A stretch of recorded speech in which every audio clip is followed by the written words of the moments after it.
Hey everyone, today is the final topic of this series, and it's kind of something that I was hesitant to make a video on because it can lead to a lot of overthinking. But I still feel like there's some value in doing this, and that's kind of reading the judges. So where the overthinking comes is when you try to read judges at other presentations. So what you should definitely not do is look at the other presentations and kind of think to yourself, hey, that judge has been at that project for a long time. Maybe they like that project better, right? Maybe it's better than mine, or maybe they're presenting better. If you start thinking that way, it's not going to end up well for you. You'll start when you start presenting again, you'll have that in the back of your mind. It's going to distract you. You won't have a good presentation. And remember that the only thing that you control is how you present. So don't be focused on other people's presentations because that really doesn't really have you can't really control that, right?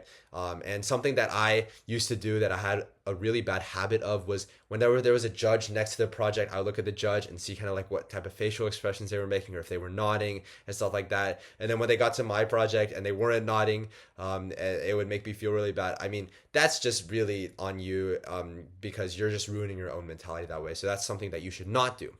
What you should be doing is reading the judges at your board that are listening to your project, okay? So you should be tailoring your presentations to each judge. Remember what we said about conversation, and there are some signs that you can read into it, right? If they're eyes are wandering, right? If in the middle of a presentation, I think I talked about this before, but if they're looking somewhere else or they look bored, right? They're probably thinking about what they want to get for food or what they're going to do after this, right? So you want to do something to get their attention back. Maybe ask them a question, ask if they have any questions, right? Tell a funny story, tell a funny joke.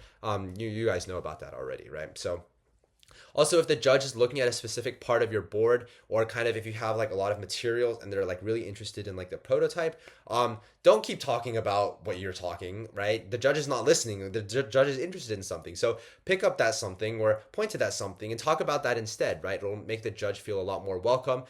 It'll kind of you'll be able to present something that the judge will listen to instead of something that the judge is not interested in, right? So if they're interested in something, then just go ahead and present about that, and then maybe after they get like a good understanding or they're satiated with that information, you can go back to where you were in the presentation, right?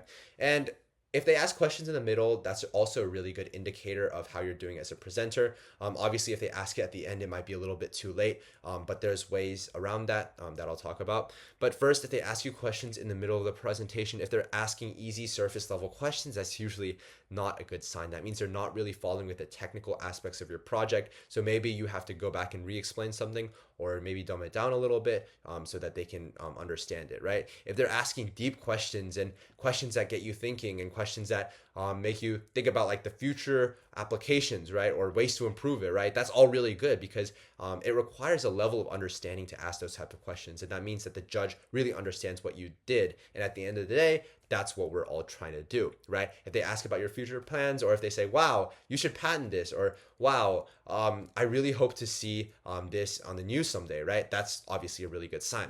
So at the end of the presentation, if they're still asking surface level questions, I mean, there are some things that you can do to save the presentation. For example, you can go back and cover everything again, or cover some important parts, but like really, really on a basic level to make sure that the judge understands everything. Ask them like, oh, do you get this?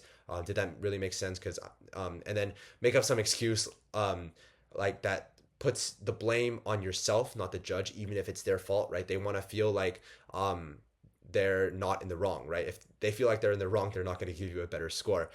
So yeah, just go back and uh, kind of explain everything on like a more easier level so that the judge can understand what you do. Because the worst thing that can happen is for the judge to walk away not knowing what you did in your project. And a way to avoid that is having the judge have like a basic surface level understanding of what you did. So when they get into the room and they start discussing, when the other people judges are talking about your project, that judge can still follow along and say, oh yeah, I got that, or oh yeah, that makes sense now, and they won't have any objections to continuing your project. Whereas if that judge has no idea what you did and they say, oh, we should give this project first place, the judge is going to say, hey, wait, I didn't really understand what they did and I don't think they deserve it. And that's obviously going to cause an issue. So thank you very much for listening to this video. It might be the last one of the series. I don't know. It depends on how motivated I feel to make more videos, or if there's anything that I left out. So if there's anything that you guys want more videos on, please let me know. My email will be in the description. And yeah, thank you so much for your time.